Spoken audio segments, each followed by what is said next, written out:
कि लोगों को लगता है कि वास्तु शास्त्र इंडिपेंडेंट शास्त्र है और इसलिए लोग जो भी चाहते हैं उस तरह के करेक्शन या रेमेडीज दे देते हैं। तोड़फोड़ आवश्यक है या फिर बिना तोड़फोड़ की भी वास्तु के करेक्शन हो सकते हैं? कुछ चीजें ऐसी हैं वास्तु में जिनका इलाज पॉसिबल नहीं है। एक दफे वास्तु क्रिएट हो गया, उसके बाद तोड़ना उसके छंद का भंग करना है। वास्तु में आप अगर किसी प्रॉपर्टी का टोकन अमाउंट दे आओ और अगर आप उस प्रॉपर्टी में नहीं रहते, वो प्रॉपर्टी बंद पड़ी है, उस प्रॉपर्टी का भी 100% वास्तु आपको इफेक्ट करेगा। जो बिटिया को प्रॉब्लम थी ना पैनिक अटैक्स की, वो उसको दोबारा से होने लग गई है। उनके ससुराल में ईस्ट साउथ ईस्ट पूरा बैलेंस। बातचीत में पता है क्या निकल गया है? डिप्रेशन को कॉन्कर करने के लिए वास्तु में क्या उपाय किए जा सकते हैं? आप अपने घर में दवाइयां कहाँ पे रखते हो, ये भी एक बहुत बड़ा रोल प्ले करता है। जैसे अगर आप नॉर्थ की दिशा में दवाइयां रखोगे तो नॉर्थ की डायरेक्शन फ्लो को रिप्रेजेंट करती है, आपके घर में दवाइयां आती नहीं। जो वॉलेट आप अपना कहाँ पर रखते हो, उससे अपॉर्चुनिटी तय होगी कि आपको कितना पैसा मिलेगा। ब्रह्म स्थान को लेके एक बहुत सारे मिसकंसेप्शंस हैं। वास्तु कंसल्टेंट्स लोगों के घरों में ब्रह्म बिल्कुल नहीं करना चाहिए।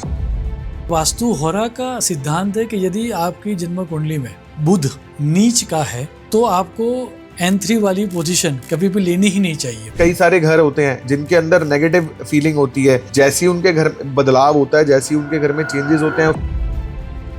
ट्रेडिंग का काम है मान लीजिए किसी व्यक्ति का, तो नॉर्थ फेसिंग उसके लिए बहुत अच्छा है। ऑल द टाइम सबको डराया जाता है दैट साउथ की एंट्री बहुत खराब है। जो हैवी सीक्रेट्स है ना, ये हमारे देश के जो पुराने राजा थे ना, ये उन्होंने दबा दी। और राजा अपनी एंट्रेंस कौन सी लेके बैठा है? वेस्ट की और साउथ, क्योंकि मेन पैसा वहीं से आ रहा है।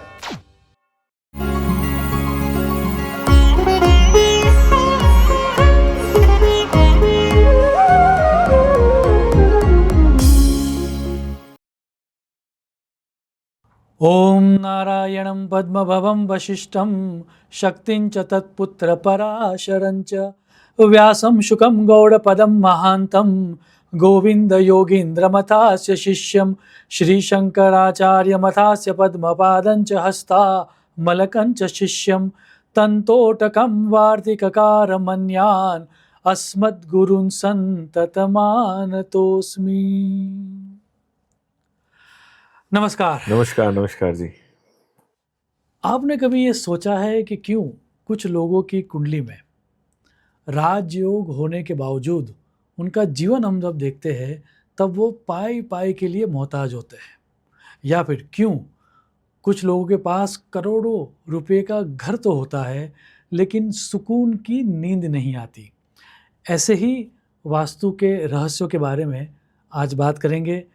एक कनेक्शन है बिटवीन स्टार्स और सोइल, ग्रह योग कुंडली के और आपके वास्तु की दिशा, अर्थात ग्रह की दशा और वास्तु की दिशा, ये दोनों एक दूसरे के साथ काफ़ी जुड़े हुए हैं। इसी तरह के रहस्यों के बारे में आज बात करेंगे and it's my pleasure to introduce you. हमारे साथ आज अभिषेक जी मौजूद है। नमस्कार अभिषेक जी। Thank you. नमस्कार जी। आपका स्वागत है कार्मिक कन्वर्जेशन में। Thank you. यस, वैसे जहाँ से हमने स्टार्ट किया था वहीं से चर्चा को आगे बढ़ाते हैं। क्या आपने कोई ऐसे कॉम्बिनेशन देखे हैं, मतलब आप देखते हो व्यक्ति की कुंडली और वास्तु की दिशा को? हाँ बिल्कुल। हम तो बेसिकली नॉर्मल वास्तु को मानते ही नहीं, हम तो मानते ही एस्ट्रो वास्तु के। हम कहते हैं कि नॉर्मल वास्तु करना मतलब बेकार, ना ही करना तो अच्छा है, उससे बेटर है। हाँ, क्या बात है। क्योंकि आमतौर पर आपने भी ये देखा ही होगा कि लोगों को लगता है कि वास्तु शास्त्र इंडिपेंडेंट शास्त्र है और इसलिए लोग जो भी चाहते हैं उस तरह के करेक्शन या रेमेडीज दे देते हैं। लेकिन हमने भी देखा है that it is absolutely astro vastu. Vastu is never vastu, it is always astro vastu. तो आपके कोई फाइंडिंग्स यदि हो तो मैं चाहूँगा कि आप भी हमारे दर्शकों के साथ शेयर करो। सर, परसों का एक किस्सा बताता हूँ आपको। एक रिलेटिव है मेरे ब्रदर के, रिश्तेदारी में है ससुराल पक्ष में। तो उन्होंने आज से 2-2.5 साल पहले अपना घर बनाया। तो जब वो घर बना रहे थे तब उन्होंने मुझे कनेक्ट किया था वास्तु के लिए। तो जैसे क्या होता है ना, हर व्यक्ति की एक स्पेंडिंग कैपेसिटी होती है एक पर्टिकुलर चीज के लिए। यस तो सर। ऐसा नहीं है कि उन पे पैसा नहीं है, बहुत रिच है वो, बहुत लेविश है, बट जब मैंने उनको अपनी फीस बताई तो वो वास्तव में उतना स्पेंड नहीं करना चाह रहे थे। ओके। तो फिर उन्होंने मेरे से कंसल्टेंसी नहीं ली, उन्होंने किसी और व्यक्ति को हायर किया जो कि 16 दिशाओं पे ही काम करता है। अच्छा। ठीक है, अब उनसे उन्होंने वास्तु करा लिया, घर बना लिया, वो उस घर में रहने लगे।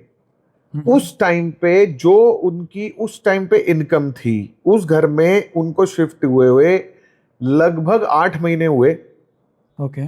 8 महीने में उनकी इनकम 20% रह गई, क्या बात। 80% उनको डाउनफॉल देखने को मिला। ठीक है, अब उसी सर्कल में मेरे कुछ क्लाइंट्स ऑलरेडी हैं, तो उन्होंने, जैसे बात होती रहती होगी आपस में रिश्तेदारों की, तो उन्होंने जब बताया तो उन्होंने मेरा रेफरेंस दे के एक बार भाई उनसे करा ले, हमने तो जब से उनसे कराया है तो अच्छा ही है। तो उन्होंने, वो कहते हैं मुझे मिलना है आपसे। मैं कहा ठीक है। ओके। अब क्या होता है, कोई व्यक्ति अगर वास्तु अपने घर में करा रहा होता ना, वो समझता भी है, तो उनको सारी जानकारी कि भाई N3 की एंट्रेंस होती है, बहुत ज्यादा पैसा देती है, और बेडरूम भी हमने यहाँ पे साउथ वेस्ट में और वेस्ट में बना रखा है, ये वो। मैं कह जी एक बार अपनी जन्म पत्री दिखा दो। उन्होंने अपनी जन्म पत्री दिखाई। अब जैसी मैंने जन्म पत्री देखी, मैं कहा जी N3 की एंट्री आपके लिए दरिद्रता की एंट्रेंस है। वैसे उसको वास्तुशास्त्र में पैसे की एंट्रेंस कहा जाता है, लेकिन जन्म पत्री में वो कई बार लॉस की एंट्रेंस भी बन जाती है। तो मैं कहा जी इसमें तो सारे चेंजेस होंगे। जब उनको मैंने उनके ज्योतिष के लिहाज से सारी चीजें समझाई, तो फिर उनको समझ में आया, कह रहे यार ये तो फिर वास्तु कराना तो बिल्कुल बेकार हो गया। तो मैंने कहा जी उसी चीज के पैसे लेते हैं। हमने भी अभिषेक जी जब वास्तु पढ़ा था या ज्योतिष पढ़ा था, तो ज्योतिष की एक ब्रांच तो है ही जिसको कहते हैं वास्तु होरा। ओके। और ये वास्तु होरा का सिद्धांत है कि यदि आपकी जन्म कुंडली में बुध नीच का है तो आपको N3 वाली पोजीशन कभी भी लेनी ही नहीं चाहिए। ओके। छोड़ देनी चाहिए। तो आपने जो बताया वो शास्त्र सम्मत है, और शास्त्र ये बता ही रहा है दैट आपकी जन्म कुंडली में यदि कोई स्पेसिफिक दिशा मेलिफिक है या वो उसके रिलेटेड प्लानेट यदि कोई अच्छा नहीं है, तो भले ही शास्त्र कोई भी बोल दे, आपको वो नहीं लेनी चाहिए। पर सर हमारे कॉन्सेप्ट में ऊंच नीच नहीं मानते हम। ओके। हमारे कॉन्सेप्ट में, मतलब मैं पर्सनली, मेरा क्या सिस्टम है जी, जैसे मैं आपको बताऊं कि मेरा ना ज्योतिष में कोई प्रॉपर गुरु नहीं है। ज्योतिष मैंने बहुत सारे मंदिरों के पंडित जो होते हैं उनके साथ बैठ के सीखा, किताबें पढ़ के सीखा, केस स्टडी से सीखा और प्रैक्टिस से सीखा। सेल्फ लर्न है वो, मेरी कोई प्रोफेशनल ट्रेनिंग नहीं है। वास्तु में मेरी बेसिक सी प्रोफेशनल की ट्रेनिंग हुई 2011-12 में, बहुत बेसिक। उसके बाद जितनी केस स्टडीज करते गए, सीखते गए, तो वो अपने आप ही सब सीखने को मिला, रिसर्च की, अपने आप सब सीखने को मिला। ठीक है, अब मैं आपको एक चीज बताता हूं, ऊंच और नीच का जो कॉन्सेप्ट है, मैं आपको एक उस पर छोटा सा एक उदाहरण देता हूं। जैसे हम सूर्य को पकड़ते हैं, ठीक है, सूर्य मेष राशि में उच्च का है, ठीक है, और 7वीं राशि में नीच का हो जाता है, तुला राशि में नीच का हो जाता है। अब इस कॉन्सेप्ट को हम देखें, हमारे देश का सूर्य कौन है? मोदी जी, प्रधानमंत्री। ठीक है, उनको हमने मान लिया सूर्य। अब अगर मोदी जी अपनी Z+ सिक्योरिटी के बीच में हैं, सरहद पे हैं, आर्मी के बीच में है, जो कि मेष राशि को रिप्रेजेंट करता है, तो मोदी जी अपने आप को बहुत ज्यादा पावरफुल फील करेंगे। ठीक है, मोदी जी के एक इशारे पे सब कुछ तहस नहस हो सकता है। जो भी, मतलब किसी की तरफ उन्होंने उंगली कर दी तो सेकंड थॉट आर्मी देगी नहीं। वो एक बार बोलें कि भाई ये पाकिस्तान को इंडिया में मिलाना है अपने को 24 घंटे में, तो वो पॉसिबल है, वो हो जाएगा। लेकिन जब मोदी जी सुप्रीम कोर्ट के जजेस के आगे बैठे हैं, जो कि तुला राशि को रिप्रेजेंट करते हैं, और वो अपना कोई प्रस्ताव लेके गए, कोई बिल लेके गए पास कराने के लिए, तो सुप्रीम कोर्ट उनके ऑर्डर्स को फॉलो नहीं करेगा। सुप्रीम कोर्ट क्या बोलेगा कि भाई साहब आप दे जाओ, हम विचार करेंगे, हम एक बार स्टडी कर लेते हैं, ठीक लगेगा तो हम इसको पास करेंगे आपसी परामर्श करके, नहीं तो फिर इसको रिजेक्ट करेंगे। अब इन दोनों सिचुएशंस में प्रधानमंत्री कौन है? मोदी जी। Yes yes. जब वो आर्मी के बीच में है वो तब भी प्रधानमंत्री है, जब वो सुप्रीम कोर्ट के जजेस के सामने है तब भी वो प्रधानमंत्री है। तो राजा वही ना, ट्रू है तो राजा वही, बट एक एक जगह पे क्या है, एक जगह राजा अपने कंसल्टेंट्स के सामने है जहां पे कंसल्टेंट्स राजा की बात को डिनाई कर सकते हैं, लेकिन दूसरी जगह जो राजा है वो अपने आर्मी के सामने जहां पे डिनाइल है ही नहीं, जहां पे ऑर्डर्स का स्ट्रिक्ट फॉलो है। तो दोनों केसेस में राजा राजा ही है। इसलिए अगर सूर्य उच्च का होगा तो व्यक्ति प्रधानमंत्री बन जाएगा, सूर्य अगर नीच का होगा लेकिन पावरफुल होगा, जन्मपत्री में 10वें खाने में बैठा है, मान लो 6ठे खाने में बैठा है, तो क्या होगा, वो अपनी सोसाइटी का प्रधान बन जाएगा। लेकिन प्रधानता तो उसको रहेगी ना। तो इसलिए ऊंच और नीच का जो कॉन्सेप्ट है ना, वो हम उसको फॉलो ही नहीं करते। क्या बात है, इंटरेस्टिंग फैक्ट।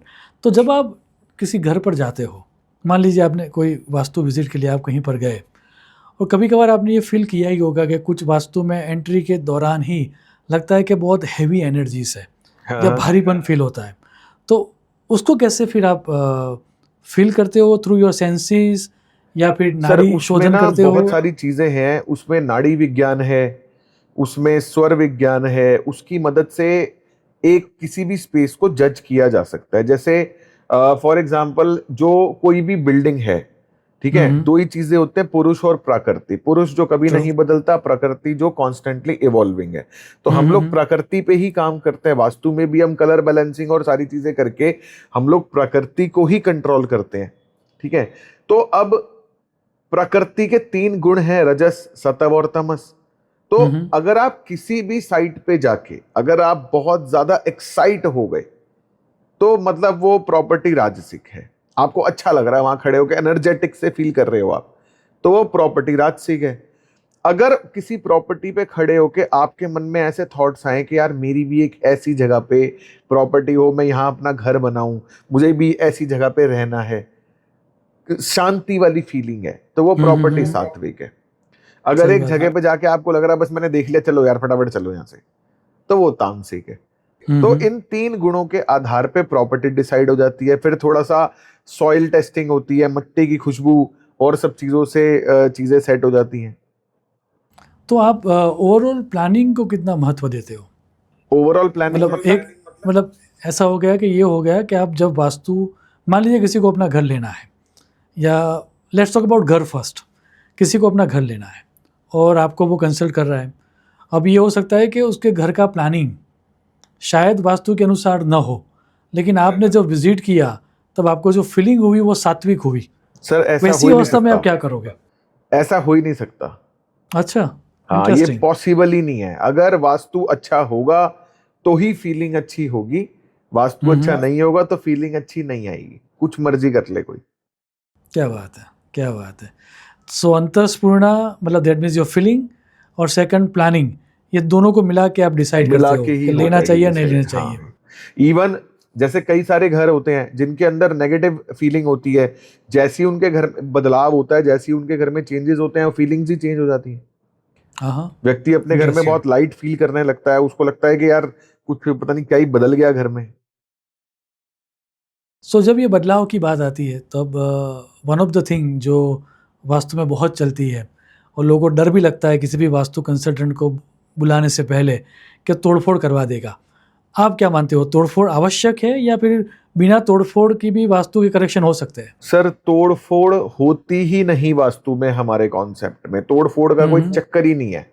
लेकिन मैं आपको बताऊं, कुछ चीजें ऐसी हैं वास्तु में जिनका इलाज पॉसिबल नहीं है, मतलब जिनका इलाज हम कर नहीं सकते। एग्जाम्पल के तौर पे अगर मान लीजिए कि कोई व्यक्ति अपने घर में साउथ वेस्ट के रूम में सो रहा है, साउथ वेस्ट के बेड पे अगर कोई व्यक्ति सो रहा है, तो उस केस में अगर हम उस बेड को शिफ्ट नहीं करेंगे तो उसी बेड के ऊपर व्यक्ति को सुला के हम इलाज नहीं कर सकते। एक दिशा होती है ईस्ट साउथ ईस्ट, चर्निंग और एंजाइटी की होती है। लोग अक्सर इसको साउथ ईस्ट के साथ कंफ्यूज कर लेते हैं। साउथ ईस्ट के बगल में होती है ईस्ट ऑफ साउथ ईस्ट, ठीक है, वो एंजाइटी की है, चर्निंग की है। वहां पे अगर कोई व्यक्ति सो रहा है तो वो बहुत ज्यादा हाइपर हो जाएगा, गुस्से वाला हो जाएगा, ओवर चर्निंग करने लगेगा लाइफ में, तो वो गलत है। वहां पे बेड हो उसको चेंज ही करना पड़ेगा।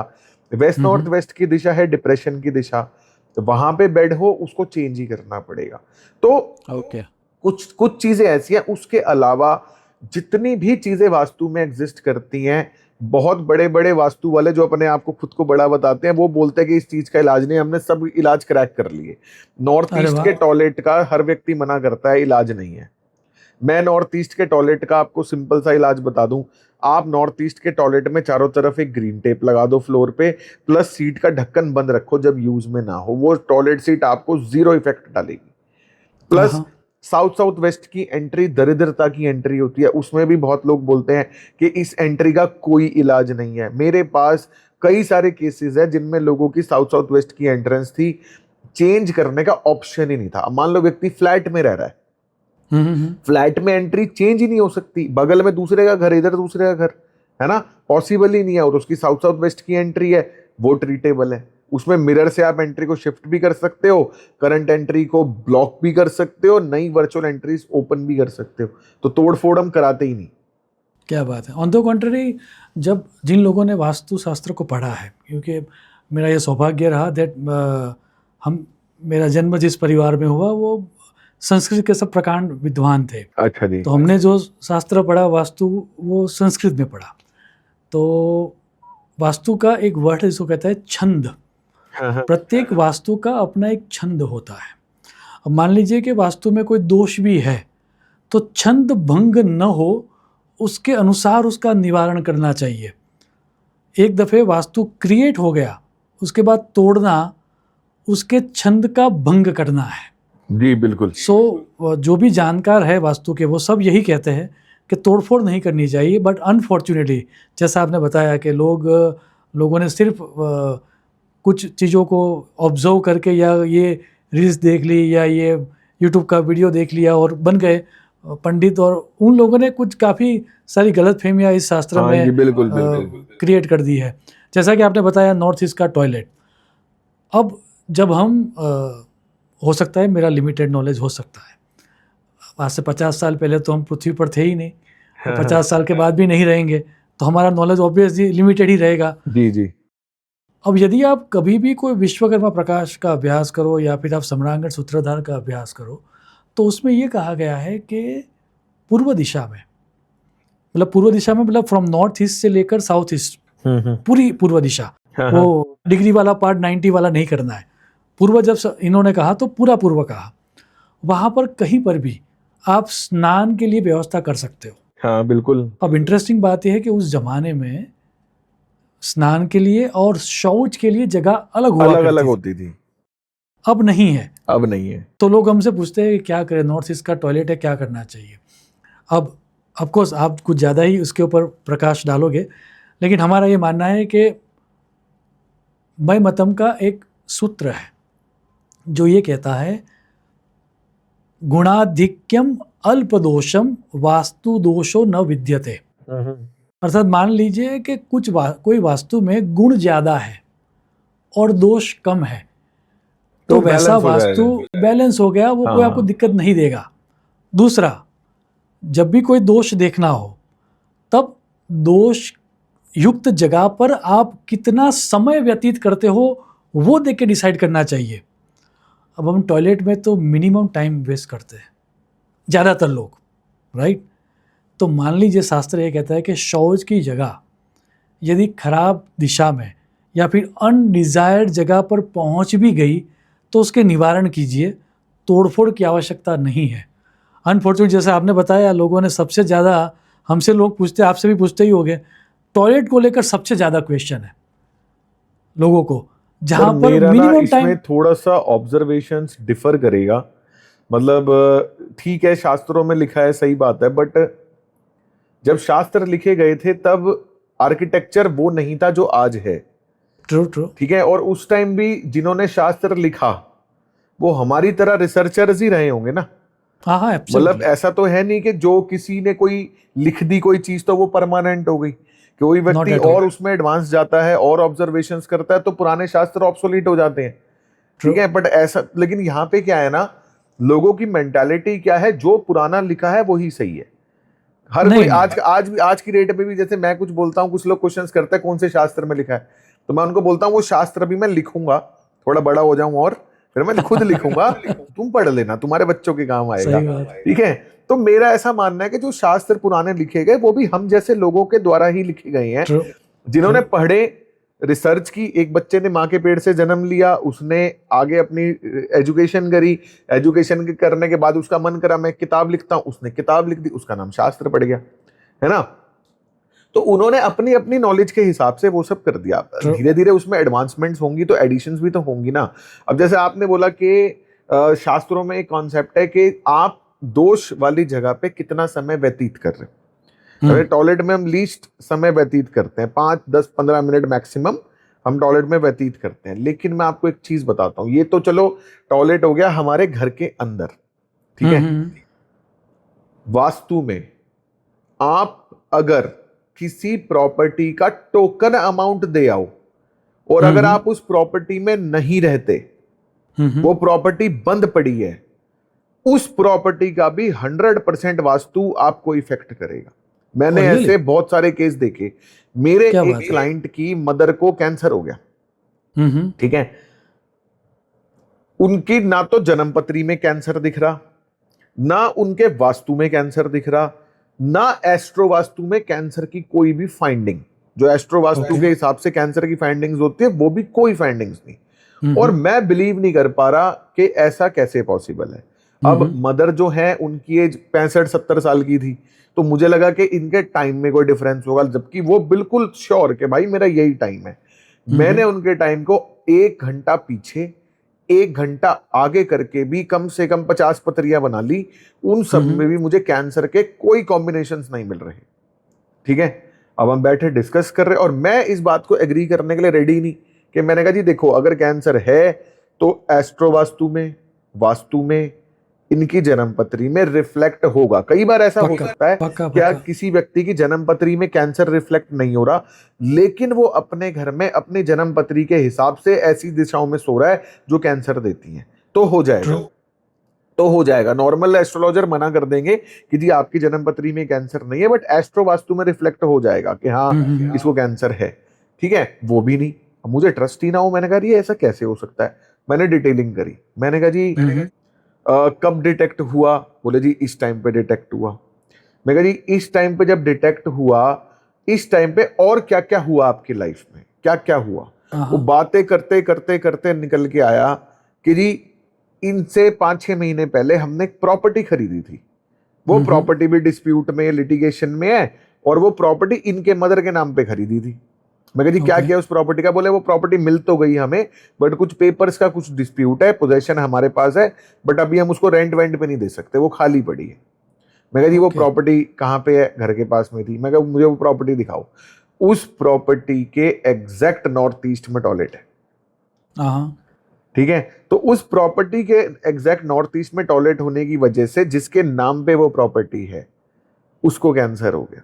तो अगर कोई व्यक्ति प्रॉपर्टी ले ले, एक पंजाब में एक केस था, एक क्लाइंट है, डिस्प्यूटेड लैंड खरीदते हैं सस्ते में, जैसे मार्केट में कोई चीज 10 करोड़ की है, उनको 6-7 करोड़ में मिल गई बिकॉज ऑफ डिस्प्यूट, बाद में डिस्प्यूट क्लियर करा लेते हैं। ऐसे मतलब जुआ खेलते हैं लाइफ के साथ कि भाई आधे में मिल रही है, आ गई तो डबल का फायदा, गई तो पता नहीं। तो उन्होंने एक बार मेरे को फोन किया, बोले भाई साहब बहुत ज्यादा ना लाइफ में दिक्कतें आ रही हैं, डाउनफॉल ही डाउनफॉल। मैं कहा चलो जी ये देखता हूँ मैं आके। मैं गया पंजाब, घर भर सब चेक कर लिया, ऑफिस चेक कर लिया, कोई दिक्कत नहीं। मैं कहा भाई साहब इन दिनों कब से डाउनफॉल आया? तब से। कहते सर मैंने ना एक प्लॉट लिया है, जब से मैंने वो प्लॉट लिया है ना मेरी लाइफ में डाउनफॉल ही डाउनफॉल है, मुझे लग रहा है वो मनहूस है प्लॉट, आप एक बार वो प्लॉट देखो, ठीक है। मैं कहा चलो जी प्लॉट देखते हैं। हम वो प्लॉट देखने गए। उस प्लॉट के अंदर क्या हो रखा है, एक तो उस प्लॉट की जो स्लोप है, नॉर्थ उसका ऊंचा हो रखा है, साउथ उसका डाउन हो रखा है, सारी स्लोप उसकी साउथ की तरफ है।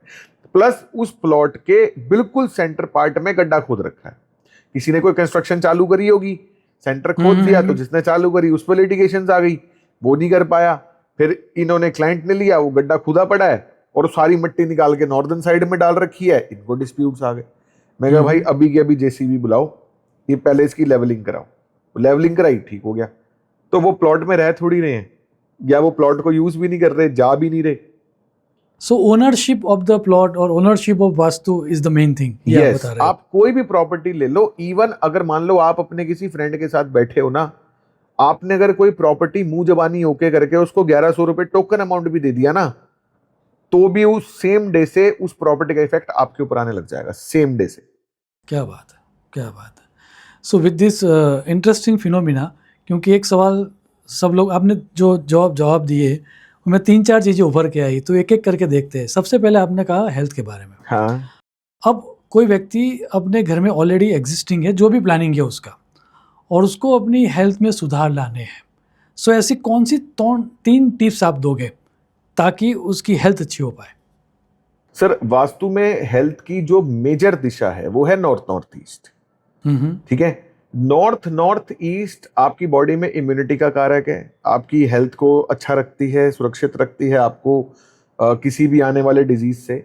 तो सबसे पहले आपको अपने नॉर्थ नॉर्थ ईस्ट को ठीक रखना है। नॉर्थ नॉर्थ ईस्ट में लाल और पीला रंग, जैसे नॉर्थ नॉर्थ ईस्ट जल तत्व को रिप्रेजेंट करती है, वहां पे अग्नि तत्व और पृथ्वी तत्व नहीं होना चाहिए। लाल और पीला रंग, गोल्डन, येलो, रेड, पिंक, ये सब कुछ नहीं होना चाहिए।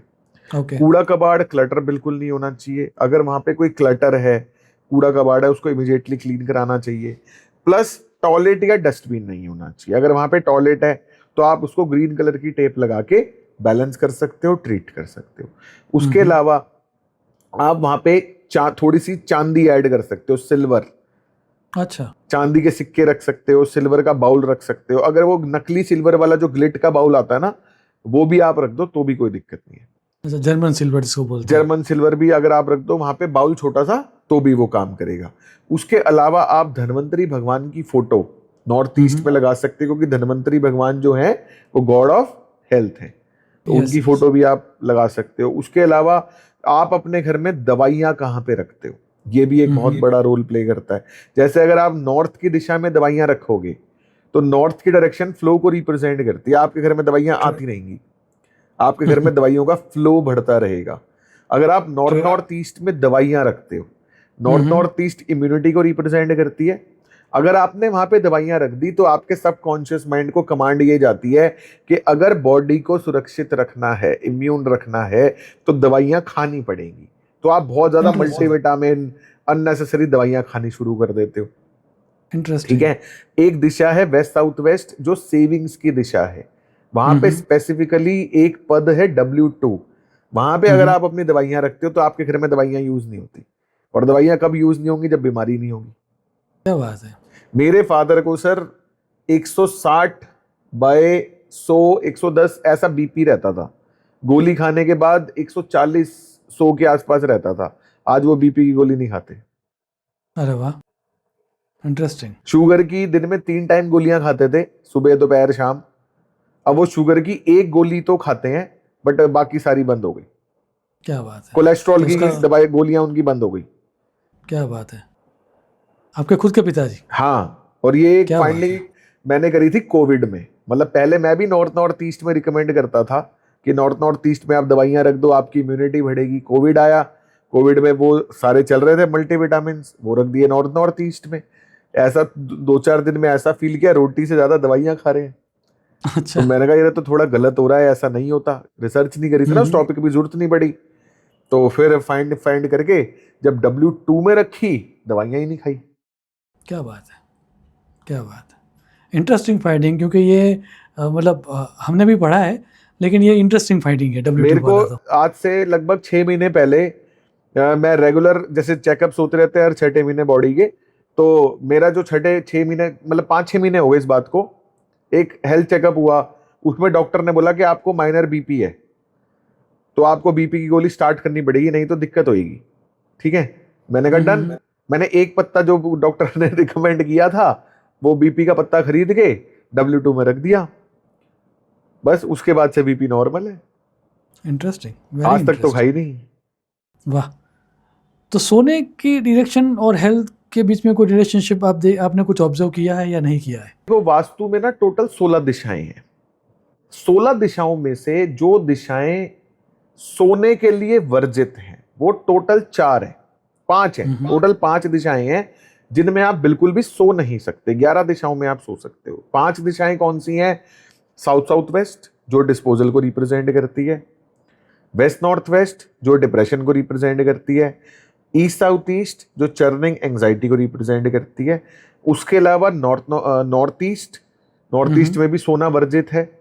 उसके अलावा नॉर्थ ईस्ट जो हेल्थ और इम्यूनिटी की है ना, वहां पर भी सोना वर्जित है, क्योंकि नॉर्थ ईस्ट में अगर आप सोते हो तो आपको ऑटो इम्यून डिसीज हो जाता है, आपके लंग्स खराब हो जाते हैं, लंग्स में म्यूकस फॉर्मेशन बहुत ज्यादा बढ़ जाता है। तो ये 5 दिशाओं में आप सो नहीं सकते। ओके। उसके अलावा जो 11 दिशाएं हैं उनमें आप सो सकते हो। उसके लिए थोड़ा सा जन्म पत्री की डिटेलिंग करनी पड़ेगी, तो जो दिशा बेस्ट आपके लिए निकल के आती है उसमें आप सो सकते हो। इंटरेस्टिंग। अच्छा, एक बात आपने बताई अभी, वो था डिप्रेशन वाली, क्योंकि अभी नाउअडेज हम देखने जाए तो ये केसेस कुछ ज़्यादा ही आ रहे हैं। सो डिप्रेशन को कॉन्कर करने के लिए वास्तव में क्या उपाय किए जा सकते हैं? डिप्रेशन की डायरेक्शन है वेस्ट नॉर्थ वेस्ट। अगर आप वेस्ट नॉर्थ वेस्ट में सोते हैं, बैठते हैं, आपकी फोटोज हैं, कुछ भी हैं, तो आपको डिप्रेशन हो सकता है। ओके। कॉन्कर करने के लिए वेस्ट नॉर्थ वेस्ट में सोना नहीं है, वेस्ट नॉर्थ वेस्ट में बैठना नहीं है, वेस्ट नॉर्थ वेस्ट में आपकी फोटोज नहीं होनी चाहिए।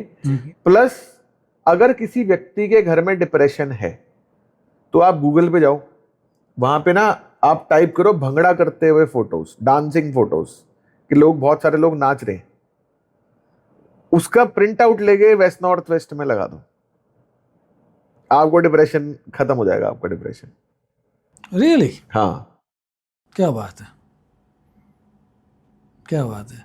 सो मनोरंजन वाला पिक्चर, भंगड़ा वेस्ट करते हुए ऑफ डांसिंग फोटो, भंगड़ा करता, अच्छा डांसिंग फोटो। हाँ, मतलब जब भी उस व्यक्ति को डिप्रेशन का कुछ तो भी होगा ना, जब भी डिप्रेशन की कोई भी बात होगी तो क्या होगा, उसके आसपास का जो इन्वायरमेंट है वो ऐसा मजेदार सा हो जाएगा कि वो रो ही नहीं पाएगा, तो वो डिप्रेशन में जाएगा नहीं। क्या बात है, क्या बात है। ये अभी इंडिया, आप जो मोदी जी की बात कर रहे थे तो मेरा मन इंडिया की तरफ चला गया। सो नाउअडेज ऐसा लोग कहते हैं कि India is the youngest country, सबसे ज़्यादा यूथ यहाँ पर है। हाँ हाँ, और यदि सबसे ज़्यादा यूथ यहाँ पर है, लेकिन फिर भी यदि जब हम कंसल्टेशन करते हैं या किसी से बात करते हैं, सो 2 क्वेश्चन ऑल द टाइम पूछे जाते हैं, दोनों के बारे में आपके क्या फाइंडिंग्स है मुझे बताना। पहला, बच्चों को पढ़ाई में इंटरेस्ट नहीं है जैसे हुआ करता था, सो बच्चों को पढ़ाई में इंटरेस्ट हो उसके लिए क्या करना चाहिए। और दूसरा, career confusion nowadays at is peak है, क्या करना है उसकी क्लैरिटी नहीं है। सो इन दोनों के लिए वास्तु के करेक्शन आपने क्या मतलब निकाले हैं कुछ, और निकाले हैं तो कैसे कोई व्यक्ति बिना तोड़ फोड़, दैट्स द मेन थिंग जिसके बारे में बात कर रहे हैं। सो ऐसे कौन सी सिंपल टिप्स हो जो कोई भी यूज़ कर सकता है? ठीक है। मैं आपसे सर, जैसे आप भी एस्ट्रोलॉजी करते हैं, मैं अगर आपसे एक सिंपल क्वेश्चन पूछूं कि अगर हमें किसी व्यक्ति के लिए प्रोफेशन देखना हो तो हम कौन से हाउस से देखेंगे? इट डिपेंड्स, 6th 7th और 10th। 6th 7th और 10th। पैसा कौन देता है? पैसा तीनों देंगे। नहीं, पैसा कौन सा हाउस देता है एस्ट्रोलॉजी में? Second house. तो अगर हम सेकंड हाउस का ही प्रोफेशन सजेस्ट कर दें तो जैसे मैं आपको एक चीज बताता हूं, जैसे जब मैं स्कूल कॉलेज टाइम में था तो मेरे पेरेंट्स भी मुझे एस्ट्रोलॉजर्स के पास लेके जाते थे। ठीक है, मंदिरों में जो पंडित जी होते हैं उनके पास मेरे घर वाले भी मुझे लेके जाते थे। सर मुझे याद है, एक पंडित जी ने मेरे फादर को बोला कि इसको ना लकड़ी का काम कराओ, जो शमशान घाट में लकड़ी सप्लाई होती है ना, रियली? ओके। इसको शमशान घाट में लकड़ी सप्लाई करने का काम करवाओ, ये बहुत तरक्की करेगा। ठीक है। किसी व्यक्ति ने बोला कि इसको सॉफ्टवेयर में डाल दो, मतलब इसको सॉफ्टवेयर इंजीनियर बनाओ, तो ये अच्छा काम करेगा। मैंने 11th 12th में तो कॉमर्स ली थी, 12th के बाद किसी ने बोला कि जी इसको सॉफ्टवेयर में डालो तो ये बढ़िया, सॉफ्टवेयर में बढ़िया करेगा। तो कॉलेज में मैंने bachelors in computer application join कर ली, 3 साल मैंने बीसीए की पढ़ाई की।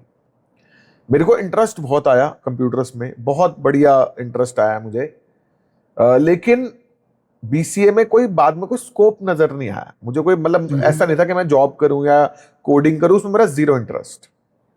फिर मैं वास्तु में आ गया।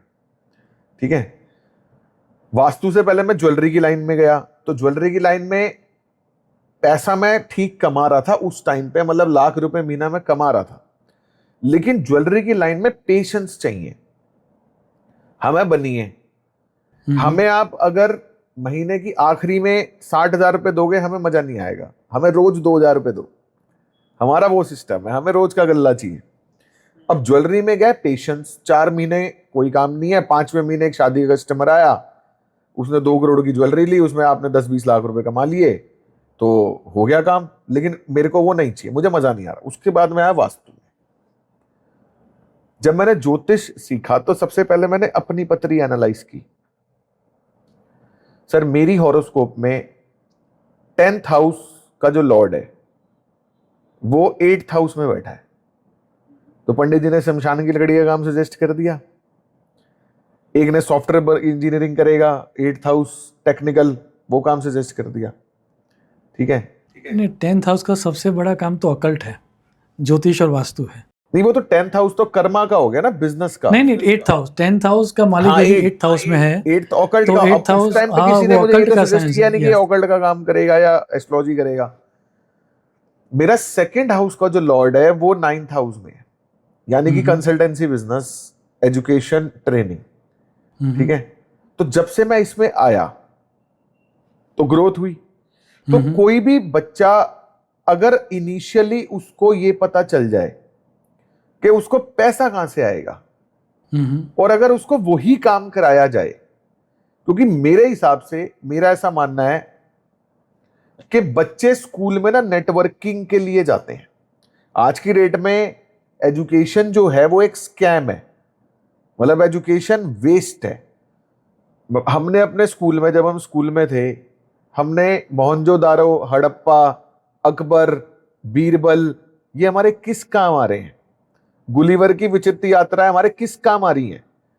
हमारे काम क्या आ रहा है? Plus minus multiply divide.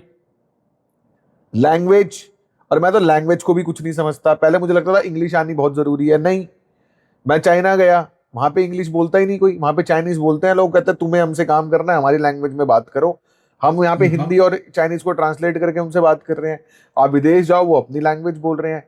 तो हम हिंदुस्तान में ही हम क्यों इंग्लिश पे ज्यादा फोकस करें? हम क्यों अपनी हिंदी में, हम उनको बोले ना गोरों को कि तुम इंग्लिश को हिंदी में ट्रांसलेट करके हमसे बात करो। भाई तुम्हें हमसे बात करनी है तो मैं लैंग्वेज को भी कुछ नहीं समझता। बेसिकली काम सिर्फ वो करना चाहिए जो आपको पैसा दे। अपने 2nd हाउस से अपना प्रोफेशन कैलकुलेट करवा लो कि तुम्हें पैसा किस चीज से आएगा। उसी चीज में पढ़ाई करो, उसी चीज में अपने स्किल्स को डेवलप करो। बढ़िया। अब जैसे आप यूट्यूबर्स को उठा लो, जो लोग यूट्यूब पे वीडियोस वगैरह बनाते हैं, इनका कोई एजुकेशनल बैकग्राउंड है ही नहीं, कुछ नहीं है। ठीक है, ये लाइफ में मतलब इनके पास ऐसा कोई स्किल ही नहीं है। अगर आज इनको बोलो कि तुझे वीडियो नहीं बनानी, यूट्यूब बंद हो जाए, काम करना ही कुछ कर ही नहीं सकते। क्यों नहीं कर सकते? क्योंकि कोई स्किल ही नहीं है ना वीडियो। लेकिन वीडियो बनाने का स्किल है, और इनकी पत्री में इनका 12वां हाउस इनको पैसा दे रहा है। तो इसलिए, और यूट्यूबर की इनकम सर करोड़ों में है महीने की, हर यूट्यूबर की। नॉर्मल जो 5-5, 10-10 साल पढ़ाई करके डॉक्टर्स, इंजीनियर्स इतना नहीं कमा रहे जितना यूट्यूबर्स एक स्टोरी लगाने का कमा लेते हैं। क्यों? क्योंकि उनकी पत्री में 12वां हाउस इतना बढ़िया तरीके से एक्टिव है कि या तो वो कुछ नहीं कर रहे थे, खाली बैठे थे, या फिर वो टॉप पे पहुंच गए 12th हाउस की एनर्जी। थोड़ा इसमें मैं डिफर करूंगा इस क्षेत्र में।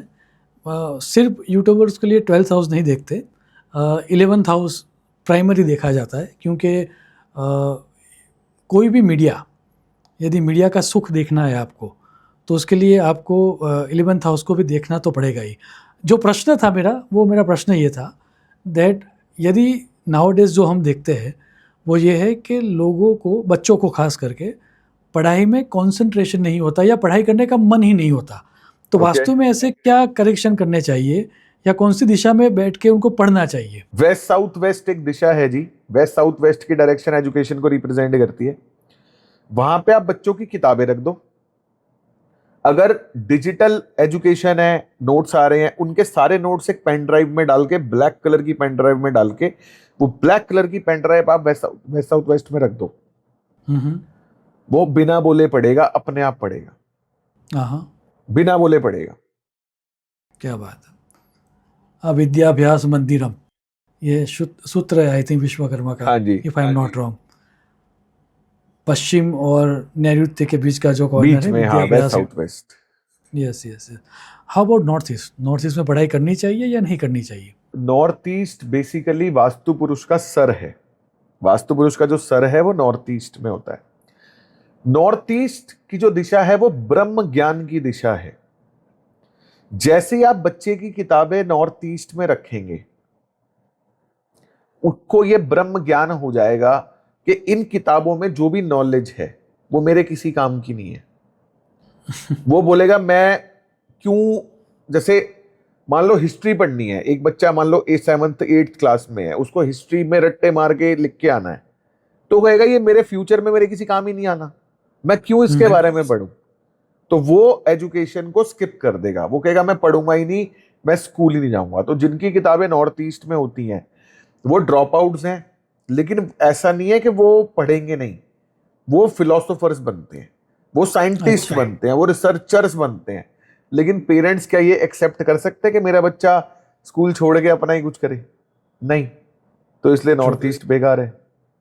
तो सिर्फ एक ही दिशा है पढ़ाई के लिए, दैट इज हाँ, पढ़ाई के लिए वेस्ट ऑफ सर एक साउथ ही वेस्ट। दिशा है, वेस्ट साउथ Okay. वेस्ट। वहां पे आप बच्चों की किताबें रख दीजिए, वहां पे आप पेन ड्राइव में सारे नोट्स रख दीजिए। अगर वहां पे लिविंग रूम है, टॉयलेट है, किचन है, आप वहां पे किताबें नहीं रख सकते। एक गूगल पे लाइब्रेरी की फोटो का प्रिंट आउट ले लो, लाइब्रेरी की फोटो सर्च करो, लाइब्रेरी की फोटो का प्रिंट आउट लेके वो पिक्चर आप अपने घर के वेस्ट साउथ वेस्ट की दीवार पे चिपका दो।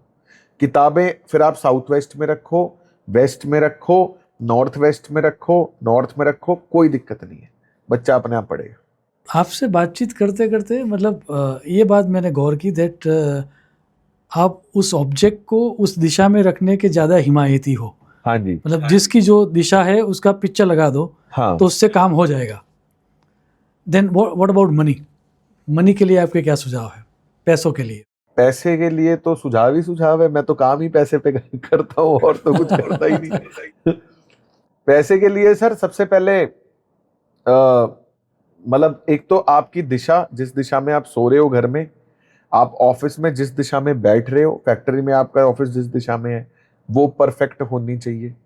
ठीक है। घर की बात करूं तो घर में अगर आप वेस्ट में सोते हो, नॉर्थ में सोते हो, साउथ में सोते हो, बहुत अच्छा है।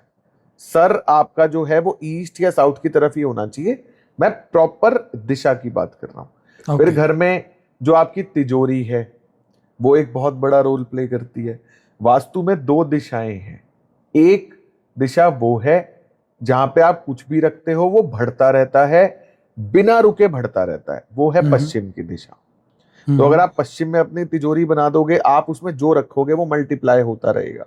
पैसा रखोगे, पैसा मल्टीप्लाई, गोल्ड रखोगे, गोल्ड मल्टीप्लाई, सब कुछ उसमें बढ़ता रहेगा। एक दिशा होती है आकर्षण की, वहां पे आप कुछ भी रखते हो वो उस चीज को और ज्यादा अपनी तरफ अट्रैक्ट करती रहती है, वो है नॉर्थ नॉर्थ वेस्ट, गॉडेस रत्ती की दिशा, फिजिकल रिलेशंस प्लस अट्रैक्शन की है। वहां पे अगर आप तिजोरी बना दो तो वो पैसे को अट्रैक्ट करती रहती है। तो ज़्यादातर तो जो रील्स बनती है, जो देखा जाता है, उसमें नॉर्थ को कुछ ज़्यादा महत्व दिया गया है। सर आपके नॉर्थ क्या टेक्स है? आपके क्लाइंट्स और कस्टमर्स की दिशा है। वहां पे अगर आप तिजोरी बनाओगे ना तो आपके क्लाइंट्स कस्टमर्स प्राइस नेगोशिएशंस में ही लगे रहेंगे आपके साथ, पैसा नहीं आएगा। पैसे के लिए पश्चिम या नॉर्थ नॉर्थ वेस्ट, ये दो ही दिशाएं हैं। ओके, समझ गया। सो ये बात हो गई, ये कैरियर वाली बात हो गई हमारी। अब ये जो नाउअडेज जो ज़्यादा सुनने में आता है वो होता है रिलेशनशिप। सबसे बड़ी समस्या यदि देखने जाओ नाउअडेज तो वो है रिलेशनशिप की समस्या, राइट? कौन सी ऐसी डायरेक्शन है जो एक पेरेंट और चिल्ड्रन की रिलेशनशिप को अच्छा कर पाए? कौन सी ऐसी दिशा है जिससे कपल की रिलेशनशिप अच्छी हो? सर एक ही दिशा है दोनों केसेस में, वो है हमारा पितृ स्थान साउथ वेस्ट। हमारे जो पितृ है ना वो परिवार को जोड़ के रखने का काम करते हैं। तो साउथ वेस्ट में अगर कोई भी इम्बैलेंस होंगे तो रिलेशनशिप डिस्प्यूट्स आएंगे। सबसे बड़ा इम्बैलेंस साउथ वेस्ट में ग्रीन प्लांट्स प्लस टॉयलेट या कूड़ा कबाड़ क्लटर, ये दो Okay. तीन इम्बैलेंसेज है जो साउथ वेस्ट को खराब करते हैं।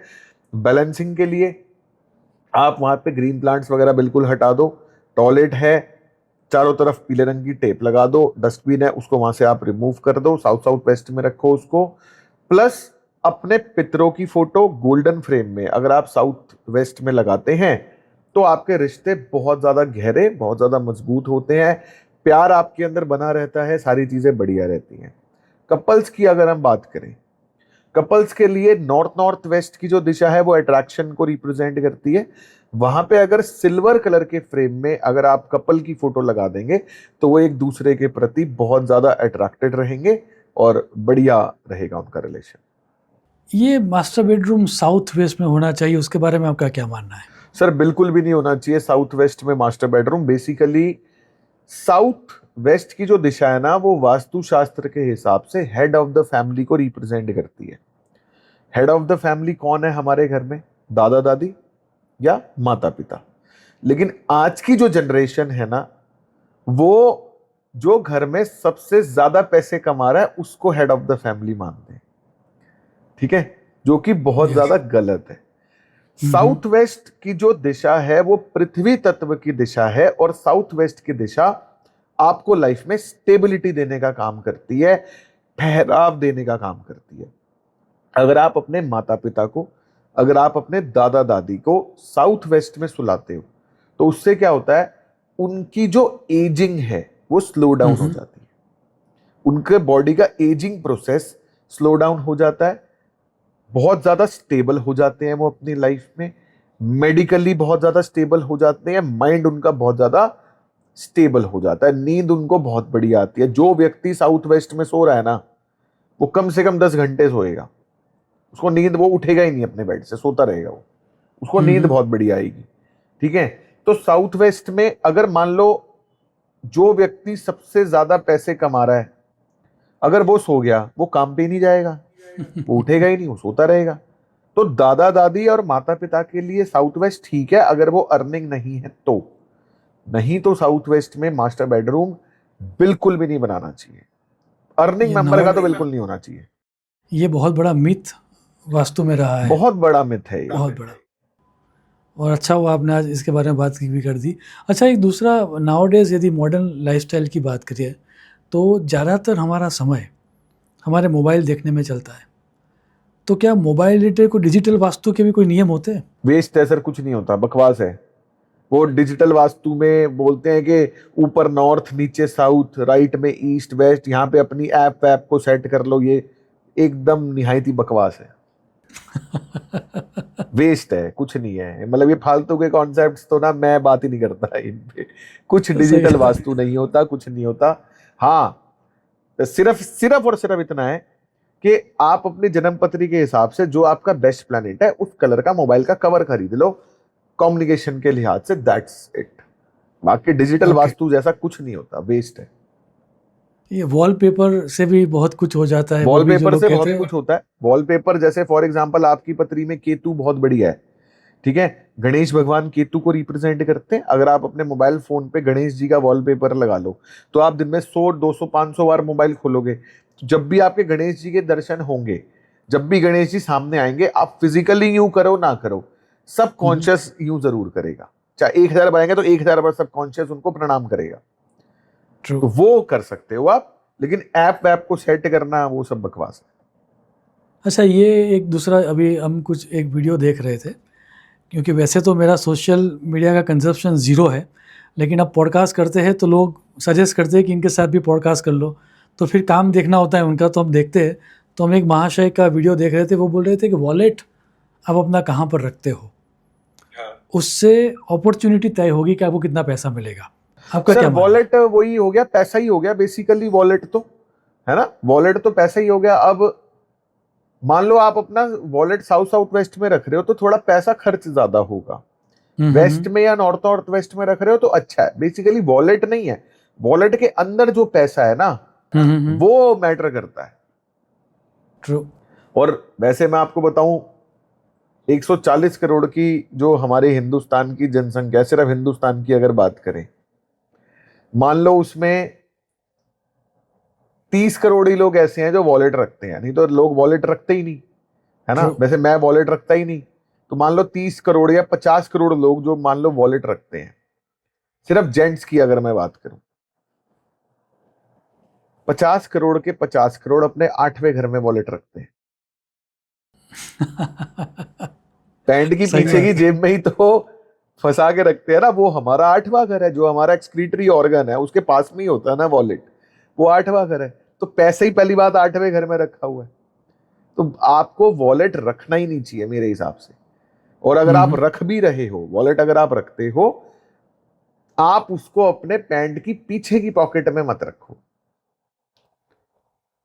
8th हाउस की जगह पे मत रखो। आप कोई बैग कैरी कर रहे हो, जैसे मेरे पास जो, अगर मान लो मेरे पास ऐसा नहीं वॉलेट, मेरे पास वॉलेट है लेकिन मुझे कभी जरूरत नहीं पड़ती। जब से डिजिटल मनी है ना, हर चीज डिजिटल है, लेकिन वॉलेट है मेरे पास। कभी डेबिट कार्ड, कहीं बाहर जाता हूं ना, दिल्ली से बाहर जाता हूं तो कैरी करता हूं, क्योंकि उसमें कार्ड्स वगैरह होते हैं, लाउंज एक्सेस वगैरह, उन सब चीजों के लिए। तो वो मेरे लैपटॉप बैग में होता है हमेशा, मेरे पास नहीं होता, मेरी जेब में नहीं होगा, वो मेरे लैपटॉप बैग में होगा। तो थर्ड हाउस के पास आप रखते हो अपने पैसों को, बातों से पैसा है ना। पराक्रम से पैसे रहते हो। Very interesting, very interesting. अच्छा, एक बात, जब हम बात कर रहे थे शुरू में आपने बता दी दैट जो ओनर होगा उसको फल ज़्यादा मिलेगा। So how about rented house? Same effect है जी। देखो अभी मैंने आपको बताया कि अगर आप कोई प्रॉपर्टी खरीदते हो, उसमें रह नहीं रहे, फिर भी उसका इफेक्ट आ रहा है। जैसे ही आप उस प्रॉपर्टी को रेंट पे दे दोगे, आपने उस प्रॉपर्टी की एनर्जी के बदले में पैसा ले लिया, है ना। पावर ऑफ ट्रांसफॉर्मेशन ले लिया आपने। अब उस प्रॉपर्टी का इफेक्ट उसको जा रहा है जो रेंट पे रहता है। तो अगर आप रेंट पे रहते हो या आपकी अपनी खुद की प्रॉपर्टी है, 100% same effect. Okay, very interesting. So उसका मतलब ये हो गया दैट कुल मिला के कि जो व्यक्ति वहाँ पर रह रहा है उसको ज़्यादा इफेक्ट होगी उसी को इफ आएगा। It is not rented. हाँ हाँ, और यदि आपने रेंट पर नहीं दिया है तो उस जगह की ओनरशिप या उस वास्तु की ओनरशिप आपको अफेक्ट करेगी। बिल्कुल। आपको एक किस्सा बताऊं। एक क्लाइंट, जैसे नए क्लाइंट बने, उनकी डॉटर को सिवियर एंजाइटी, पैनिक अटैक्स आते थे, अपने बाल नोच लेती थी, घर में तोड़ फोड़ करती थी, बहुत ज्यादा डिस्टर्ब थी। मेडिसिन चलती थी उसकी, जो दिमाग को स्लो डाउन करने की मेडिसिन होती है ना, वो चलती थी उसकी। मैं उनके घर पे गया, प्रॉपर ईस्ट साउथ ईस्ट में अपने घर में सो रही थी वो, प्रॉपर ईस्ट साउथ ईस्ट में। 3 कमरे थे उनके घर में, एक कमरा माता पिता ने ले रखा है, एक कमरा डॉटर को दे रखा है, एक कमरा बेटे को दे रखा है। डॉटर की एज थी 25-26 साल की, बेटा था 22-23 साल का। तो मैंने बोला जी इस रूम में अपना ना तो हम बेड चेंज करके, क्योंकि कमरा वो काफी छोटा था, मैं कहा जी पूरा का पूरा कमरा ईस्ट साउथ ईस्ट में आ रहा है, बेड हिलाने का भी ऑप्शन नहीं है कि मैं बेड हिला के किसी ऐसी जगह पे लगा दूं कि ईस्ट साउथ ईस्ट में बॉडी ना आए। मैं कहा जी ये रूम अपने को चेंज करना पड़ेगा। तो बोले जी बेटे को और बेटी को इंटरचेंज कर दे रहा हूं। मैं कहा जी इंटरचेंज कैसे कर सकते हैं, फिर बेटा बाल नोचेगा अपने, बेटा तोड़फोड़ करेगा, बेटे को पैनिक अटैक्स आएंगे। तो बोले करना क्या है। मैं कहा जी ये जो जिस रूम में बेटा रहता है, क्या डॉटर और बेटा एक ही रूम में रह सकते हैं। कहते जी वो थोड़ा एज इनकी बड़ी हो गई ना, तो सबको अपनी प्राइवेसी चाहिए होती है, ये वो है। मैं कहा जी आप मैनेज कर लो। बेटिया को वो रूम दे दिया, ठीक है, बेटे का एक अलग से सिंगल बेड लगवा दिया, वो वहां पे, नहीं तो बाहर कभी ड्राइंग रूम में सो गया, ऐसे करके हो गया। और ये होगा क्या, चलना इसकी शादी होने वाली है बहन की, साल 6 महीने है, अपना मैनेज कर लेंगे, ये ठीक होनी चाहिए। ठीक है, बिल्कुल ठीक हो गई, 100% ठीक हो गई, सारे मूड स्विंग्स चले गए, दवाइयां बंद हो गई, बिल्कुल ठीक हो गई 6-8 महीने में। फिर उसकी साल भर बाद होती है शादी। मैं भी गया शादी में, शादी हो गई। शादी होने के 3-4 महीने के बाद फादर का फोन आया मेरे पास कि अभिषेक जी जो बिटिया को प्रॉब्लम थी ना पैनिक अटैक्स की, वो उसको दोबारा से होने लग गई है। अब वो जब तक हमारे घर में थी तब तक तो ठीक, कोई बात नहीं, हम ओट लेते, लेकिन अब तो वो ससुराल चली गई, अगर वो वहां पे कुछ करेगी तो वो तो बड़ी दिक्कत हो जाएगी, रिश्ता खराब हो जाएगा। अभी तक तो उसने कुछ किया नहीं, बट वो रोज फोन कर रही है कि पापा मेरे को एंजाइटी हो रही है, ये हो रहा है, वो हो रहा है, मैं क्या करूं। मगर जी आप एक बार कोशिश करो कि उसके अगर नक्शे मिल जाए ससुराल पक्ष के। उन्होंने नक्शे मंगवा दिए, मैंने वो नक्शे चेक किए, वहां पे उनका बेडरूम ईस्ट साउथ ईस्ट में है ही नहीं, ना उनकी फोटो कोई ईस्ट साउथ, मतलब उनके ससुराल में ईस्ट साउथ ईस्ट पूरा बैलेंस है, कंप्लीट बैलेंस अच्छा। है, ठीक है। क्लाइंट का फोन है, कह रहे भाई साहब मेरे ना बहुत ज्यादा टेंशन हो गई है, अगर आप घर पे मिलने आ सकते हो ना, एक बार बैठ के बात करते हैं। मैं कहा ठीक है डन। मैं उनसे मिलने गया, बैठे, कह रहे भाई साहब अब तो रूम भी नहीं है, ये भी नहीं है, वो भी नहीं है। जब हम बातचीत कर रहे थे ना, डिटेलिंग कर रहे थे, बातचीत में पता है क्या निकल गया है? बिटिया की शादी हुई, बिटिया चली गई, उन्होंने अपने घर में ये बोल दिया कि अब ये वाला जो रूम था ना पहले वाला डॉटर का, उन्होंने घर पे बोल दिया कि अब से ना ये वाला रूम उसी का ही है और ये भाई तेरा ही है। खाली बोल दिया, उसको अलॉट कर दिया कि जब भी वो अपने घर में आएगी 1-2 दिन के लिए रुकेगी, 1-2 दिन में तो क्या ही पैनिक अटैक आने हैं उसको, 2-4 दिन रुकेगी भी, यही रूम उसी का कर दिया। सिर्फ बोल दिया स्पेस को कि ये रूम बिटिया का है, उसके Interesting. इफेक्ट वहां चले गए।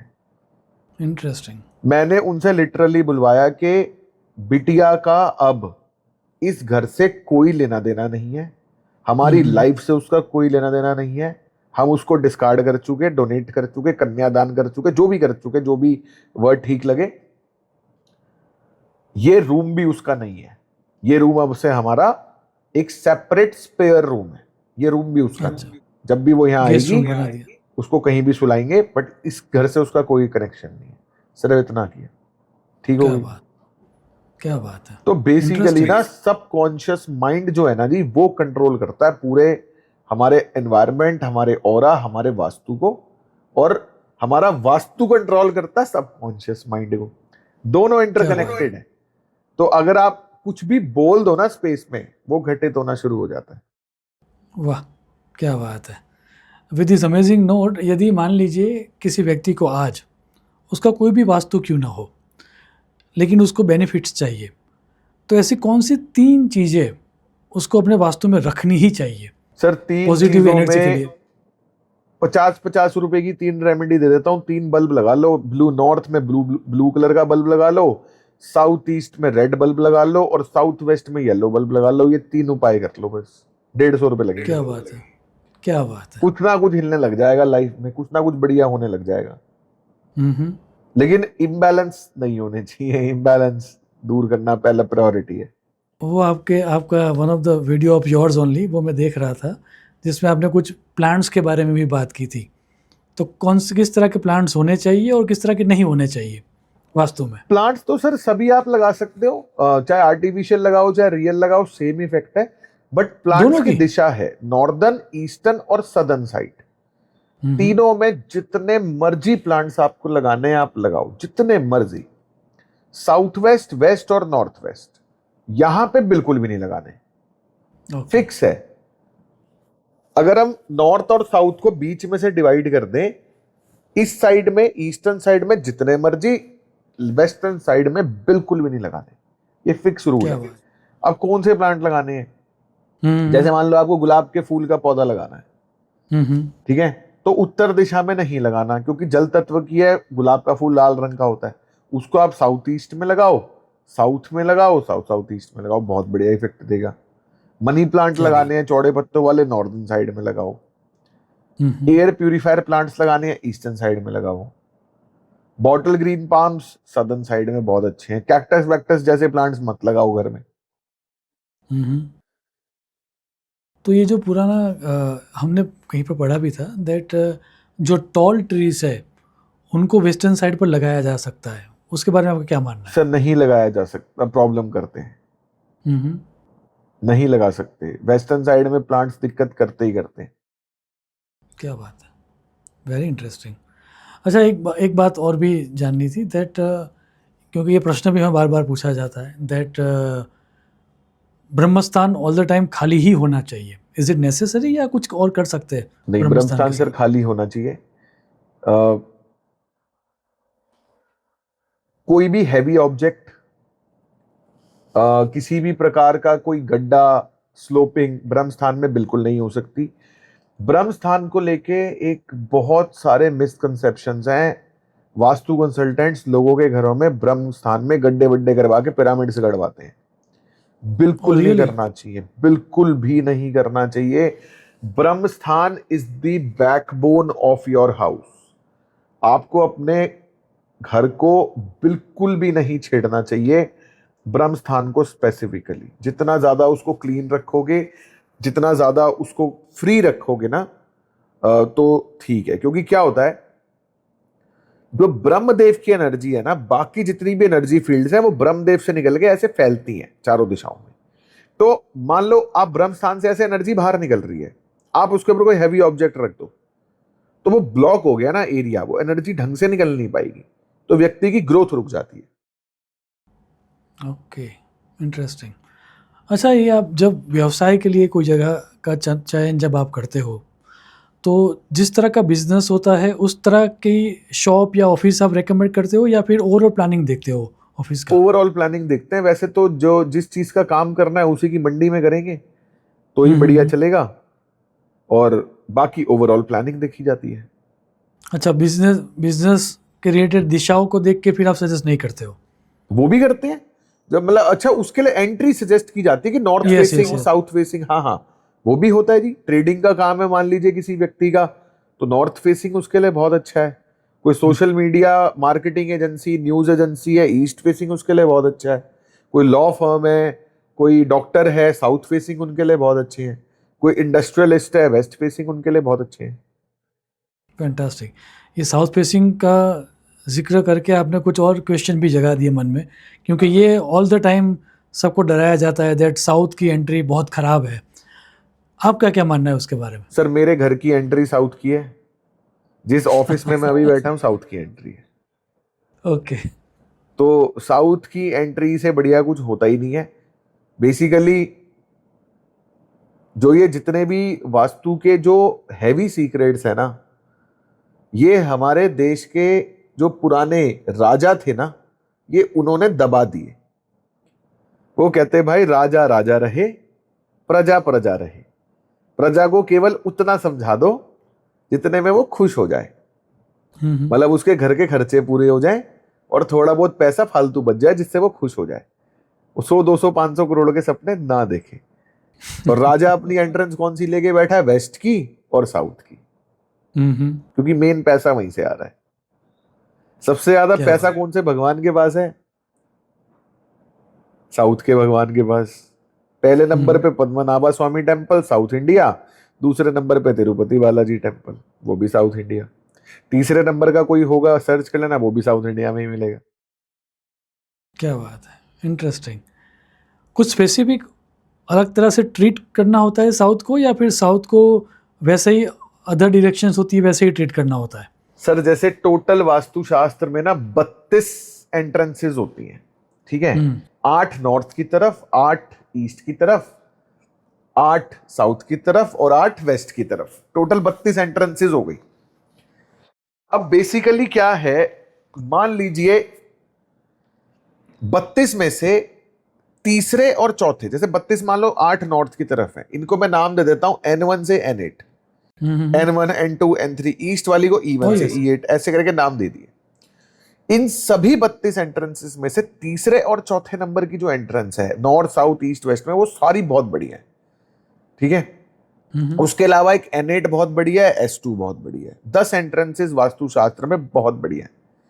अब होता क्या है, मान लो नॉर्थ में आपने N5 की एंट्री ले ली, आपने N6 की एंट्री ले ली, आपने N7 की एंट्री ले ली गलती से, होगा क्या? N5 में आप थोड़े धार्मिक हो जाओगे, N6 में व्यक्ति थोड़ा सा पागल दिमाग का हो जाता है, मतलब बहुत ज्यादा आर्ग्यूमेंट्स करता है अननेसेसरी बातों पे। N7 के अंदर इंटरकास्ट मैरिजेस हो जाती हैं, बच्चे जबरदस्ती दूसरे धर्म में शादी कर लेते हैं, ऐसा कुछ हो जाता है। साउथ में अगर आपने S5 ले लिया, S6 ले लिया, S7 ले लिया, तो S5 की एंट्रेंस पहले आपको 0 पे लेके जाएगी, फिर -10 -20 माइनस आप पे कर्जा चढ़ाने लग जाएगी। S6 और S7 की एंट्रेंस आपके पूरे वंश को खत्म कर देगी। तो इसलिए बंदा कहता है भाई रिस्क मत ले, तू साउथ ले ही मत। समझ गया। ठीक है, लेकिन अगर आपको S4 आपको S3 की एंट्री मिल गई तो आप राजा हो। सही बात है। तो कैलकुलेशंस का गेम है।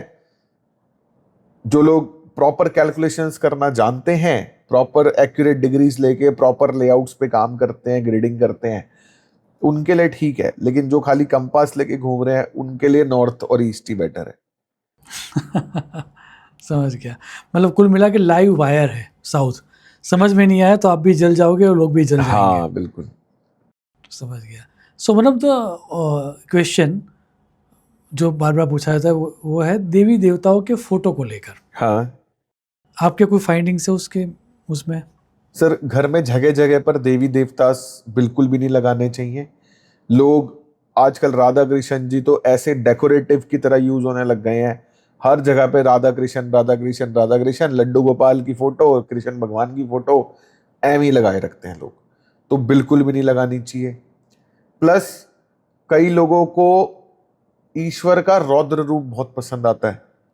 नरसिंह भगवान के रौद्र रूप की फोटो लगा देंगे, है ना, भगवान शिव के तांडव की फोटो लगा देंगे, महाभारत के युद्ध की फोटो घर में लगा देंगे। वो बहुत ज्यादा नेगेटिविटी लेके आती है घर में।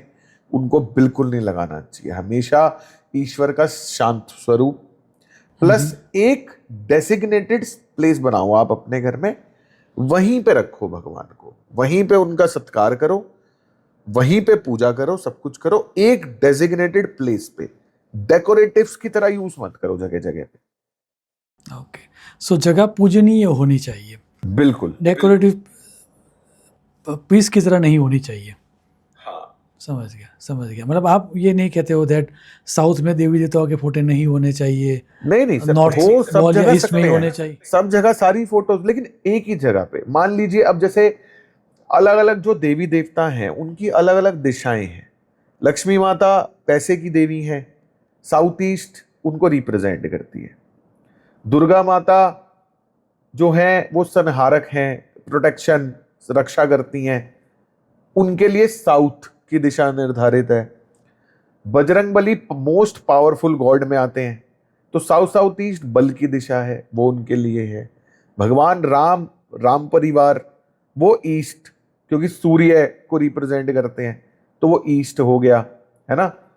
धन्वंतरी भगवान इम्यूनिटी के देवता हैं, तो उनकी इम्यूनिटी की दिशा हो गई। विष्णु लक्ष्मी पश्चिम दिशा हो गई। सरस्वती माता पढ़ाई की देवी हैं, तो वेस्ट साउथ वेस्ट पढ़ाई का जोन है, वहां के हो गए। और गणेश जी जो हैं, गणेश जी बेसिकली, गणेश जी को वरदान है कि सबसे पहले तू उसके बाद सारे, है ना। प्लस गणेश जी केतु को रिप्रेजेंट करते हैं। गणेश जी स्टार्टर हैं, किसी भी चीज की शुरुआत होगी तो सबसे पहले गणेश जी का नाम लिया जाएगा। तो गणेश जी इनिशिएटर है, स्टार्टर है। गणेश जी को आप जिस भी जोन में रखोगे वो जोन एक्टिवेट हो जाएगा। तो गणेश जी को आप कहीं भी रख सकते हो। पेमेंट नहीं आ रही, साउथ ईस्ट में बिठाओ, पेमेंट आ जाएगी। ऑर्डर नहीं आ रहे, नॉर्थ ईस्ट में बिठाओ, ऑर्डर आ जाएंगे। लेकिन एक घर में एक ही गणेश जी अच्छे हैं। अब ये नहीं है कि आपने एक नॉर्थ ईस्ट में लगा दिए, एक नॉर्थ में लगा दिए, एक साउथ ईस्ट में लगा दिए, एक वेस्ट में लगा दिए, 16 गणेश जी लगा दिए घर में, वो नहीं चलेगा। समझ गया समझ गया। मन तो ये हो रहा है कि बात करते ही रहे, बट आई नो दैट कि आपको भी आपके प्रायर कमिटमेंट है, तो आपको भी कहीं पर जाना है। लेकिन फिर भी क्लोजिंग यदि देना हो इस पूरे पॉडकास्ट को, और आपको ये बताना हो कि वास्तु के अंदर कौन सी एक या दो चीज़ें नहीं ही होनी चाहिए और कैसी एक दो चीज़ें हैं जो होनी ही चाहिए, so that overall vastu positive होकर आपको रिजल्ट दे। सबसे पहली चीज, आप अपने घर के साउथ साउथ वेस्ट की जो दिशा है उसमें अपने से रिलेटेड कोई भी सामान बिल्कुल नहीं होना चाहिए। साउथ साउथ वेस्ट में, तीनों में, south south west, east south east और वेस्ट नॉर्थ वेस्ट, इन तीनों दिशाओं में आपसे रिलेटेड कोई भी सामान, आपके कपड़े, आपकी फोटोज, फैमिली फोटोज, कुछ भी, एनीथिंग, प्रॉपर्टी के डॉक्यूमेंट्स, कोई भी सामान, इंपॉर्टेंट सामान नहीं होना चाहिए इन तीन दिशाओं में। उसके अलावा आपके घर का जो नॉर्थ ईस्ट है उसमें कूड़ा कबाड़ और क्लटर नहीं होना चाहिए। ये तो हो गया नहीं होना चाहिए। क्या होना चाहिए घर में? जरूर, सबसे पहले अगर पॉसिबल है तो अपने घर के साउथ वेस्ट में गोल्डन फ्रेम में अपने पितरों की फोटो लगाओ। अगर आपने अपने साउथ वेस्ट में पितरों की फोटो लगा दी, साउथ वेस्ट को क्लीन करके बैलेंस करके, आपकी लाइफ में जितना पैसा आपको चाहिए उतना सोचना नहीं पड़ेगा, उसकी टेंशन ही खत्म हो जाएगी। जितने आपके खर्चे हैं ना, उतने पैसे की तो टेंशन आपकी खत्म हो जाएगी। क्या बात है। मेन टेंशन किस चीज की पता रहेगी? कि जो मर्सिडीज लेनी है वो सी क्लास लेनी है या ई क्लास लेनी है या एस क्लास, ये टेंशन रह जाएगी बस। लग्जरीज के लिए पैसा आप अपनी मेहनत से आपको अर्न करना है। Basic necessities of life 100% fulfil हो जाएंगी आपकी अगर आप पितरों की फोटो लगाते हो साउथ वेस्ट में। तो उसके अलावा दूसरी चीज, आप अपने घर के नॉर्थ ईस्ट में एक वाटर फाउंटेन असली का या वाटर फाउंटेन की पेंटिंग आप ऐड कर दो। बस दो में तो ये दो बेस्ट है। क्या बात है, आपने दो एक्सट्रीम कॉर्नर को पकड़ लिया। बाकी के दो कॉर्नर रह गए, उनके बारे में भी बता दीजिए, साउथ ईस्ट और नॉर्थ वेस्ट के बारे में। वहां पर क्या होना चाहिए? साउथ ईस्ट में आप लाल रंग का एक बल्ब लगा सकते हैं, उससे आपकी पेमेंट्स बहुत ज्यादा बढ़िया टाइम से आ जाती हैं। नॉर्थ वेस्ट के अंदर आप अपनी ऑफिशियल टीम के साथ एक फोटो ले लो, उसका प्रिंट आउट सिल्वर कलर के फ्रेम में लगा दो नॉर्थ वेस्ट में, तो काम टाइम पे होता रहेगा आपका। क्या बात है। चलो, कुल मिला के आज एक वास्तु कंसल्टेंट्स से बात हुई जिन्होंने कोई तोड़फोड़ की बात नहीं की। जितनी भी बात की वो सब उस तरह के करेक्शंस है जो कोई भी व्यक्ति अपने घर में या अपने ऑफिस में और आसानी से कर सकता है, और वही पर्पस था। हाँ जी। ज्ञान की बड़ी बड़ी बातें करना या फिर लोगों को अपने बातों में उलझाकर किसी कंक्लूजन पर नहीं पहुंचाना, वो पर्पस नहीं था। पर्पस यही था कि ताकि जब हम 1 घंटे के बाद जब ये पॉडकास्ट करके उठे या कोई व्यक्ति यदि ये पॉडकास्ट सुने तो बहुत सारे इंटेक्स लेकर उठे और मन ही मन हमें थैंक यू कहे। उनके सबकॉन्शियस में अच्छा प्रोग्रामिंग हो हमारे लिए, तो हमारा अच्छा अपने आप हो जाएगा। बिल्कुल, जैसा कि आपने बताया। बिल्कुल राइट। नहीं, with this amazing note, thanks a lot for accepting my invitation. आज बहुत मजा आई, कुछ नई चीज़ें हमें भी जानने को मिली। Thank you sir. एक नया पर्सपेक्टिव हमें देखने को मिला बहुत सारी चीज़ों का, जैसे कि ओनरशिप को लेकर डेफिनेटली मैं दोबारा शास्त्र की पढ़ाई करूँगा, क्योंकि मेरे फाइंडिंग्स कुछ अलग थे, लेकिन आपने जो फाइंडिंग्स बताए तो उसको मैं डेफिनेटली अलग नज़रिए से अब देखना स्टार्ट करूँगा कि ओनरशिप से भी ये इतना बड़ा हो सकता है। बिल्कुल, तो वो आपका इंटेक था जो आपने हमें दिया, आप मेरे से शेयर करना। तो डेफिनेटली अब तो मिलते रहेंगे। आज जो हमारी बातचीत शुरू हुई है वो ऐसे ही आगे बढ़ती रहेगी, और जब भी आपको मौका मिले, आपने हमें ऑलरेडी प्रॉमिस दे के रखी हुई है कि जब भी आप अहमदाबाद आओगे तो हम स्टूडियो में रिकॉर्ड करेंगे और डेफिनेटली मिलते रहेंगे। हाँ जी, हाँ जी। सो थैंक्स अ लॉट, मिलते रहेंगे। Most welcome. शुभम भवतु। प्रणाम। प्रणाम।